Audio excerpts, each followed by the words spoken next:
Well, the highlights is that there is a trend. We can see that there is an improvement on the corporate reports coming out of the SOCs. As indicated, we started in 2011 where the entities were literally averaging 40.2%, and we're sitting at 54.2% at the moment. So there is clearly an improvement in these corporate reports.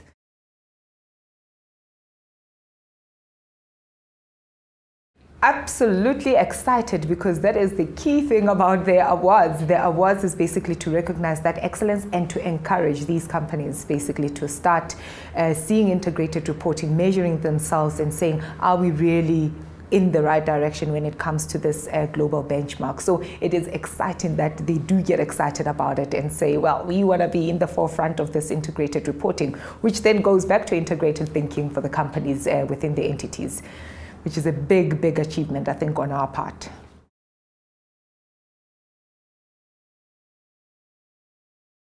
So the areas that are definitely, or at least came out very low in terms of scoring this year, was in the area of the fundamental concepts. And what do I mean by that? There's a new concept that's been introduced by the Integrated Reporting Framework. It's around the value creation process. And this value creation process is then asking companies to say, you need to basically speak to the stakeholders and tell them how you're creating value. And bring in the capitals, which is equivalent of the resources that you have within yourselves, and tell us how they're churning out the right outputs and the right outcomes, basically. So that's an area that still need improvement, but I think earlier on in the presentation I did say they can be excused purely because this integrated reporting framework is failing you in the market. And the second bit is on the conciseness part. The reports are still lengthy, which is quite discouraging for, I think, for anybody to pick up a report and say, well, I'm going to get through 259 or 280 pages.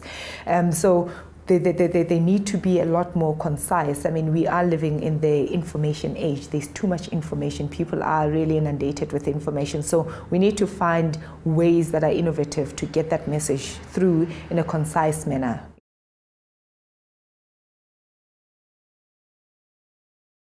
If you cannot really articulate your story right, that might also be a reflection that actually you're not sure how you're running the business. So I think that that's what the businesses are running, a risk of being perceived not knowing what it is that they're doing in the background. So once you can actually articulate it well, I think it's easy for any investor to buy into your story, or even question some more to then say, that is my jockey, and yeah, that's where I'm going to do my investment.